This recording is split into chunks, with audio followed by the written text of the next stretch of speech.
Taiwan, one of the most successful Asian nations in the world today. But it did not start out the way it is today. Taiwan's history came with all kinds of crazy events, such as difficulties and challenges, but eventually led to a grand success and became one of the Asian tigers. It all started in 1895. Japan started to colonize Taiwan. There, Japan started to build the foundations of Taiwan's industrialization and created things such as railroads.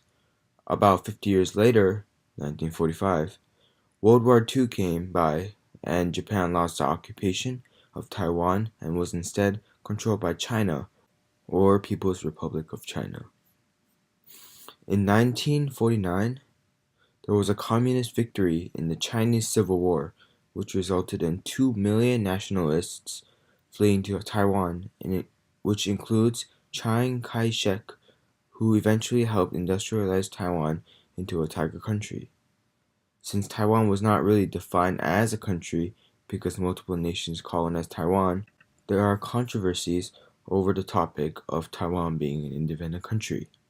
In 1971, the UN did recognize Taiwan as an independent country, followed by many others years later. China, however, highly disagreed. They believe they occupy Taiwan as their own since they had the occupation of Taiwan most recently than the other countries. Today, Taiwan runs their own government and 19 total countries do believe Taiwan as an independent country. So what prevented Taiwan from industrializing? It all dates back to the early 1900s when Japan had occupied Taiwan. Sure, Japan did build the foundations for Taiwan, as I had stated before. However, other than the simple foundations, Japan did not allow Taiwan to have investment, which overall prevented Taiwan from industrialization. When China had occupation of Taiwan in 1949, Taiwan became a harsh authoritarianism. Like Japan, the government did boost the economy of Taiwan here and there, but because of the harsh limitations authoritarianism gives, it restricted new ideas and thoughts to be spread in Taiwan. So, what are the effects of the challenges? First, the total fertility is extremely low with a rate of just over one child per woman. Secondly, Taiwan's population is aging quite quickly. By 2025, 20% of Taiwan will be ages over 65. This does not tie well with the first factor because in a few years there won't be much young people to run Taiwan. Lastly, Taiwan's increasing competition from Asian markets is a challenge that Taiwan faced and is still facing. These effects are also somewhat like causes because not only do they hurt everyday life in Taiwan, but because of these effects, Taiwan can get worse and worse as time passes. Taiwan's economy started out with the strategy of import substitution, which is essentially producing natural resources on your own rather than depending on other countries' exports. This was highly effective and worked very well until a downfall came and Taiwan needed to develop a new strategy in order to progress forward. They ended up going with an export-oriented strategy. Growing up, when I got cheap toys that filled me with joy as I fiddled with them each day, I would always see in the bottom of almost all toys made in Taiwan. The export-oriented strategy Taiwan developed is the cause of this. Taiwan has three main exports of material: refined petroleum, silver, and copper. Refined petroleum is essential because of its value in being the third most traded product in the world. Silver is common, however, Taiwan is among the best exporters in this area. Copper is also common, yet Taiwan exports loss just like silver.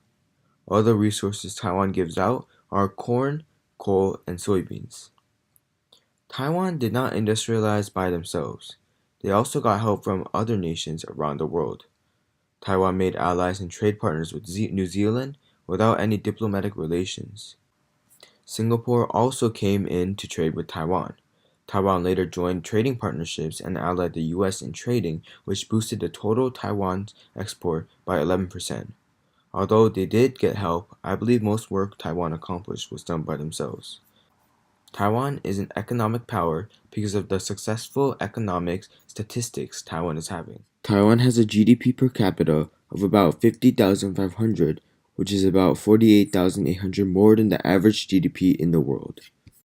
Because of industrialization, we get all kinds of improvements in lots of categories, such as household consumption, government consumption, investment in fixed capital, investment in inventories, exports of goods, and exports in goods and services. Generally, like most nations, before industrialization, life is hard in all ways. However, when economy becomes better and the nation industrializes, the citizens' daily life becomes many times better. During 2016, labor force by occupation in agriculture was 4.9%, industry was 35.9%, and services were 50.2%, which is good and definitely an improvement from long ago. You can also tell Taiwan is industrialized because 50.2% of the labor force are services.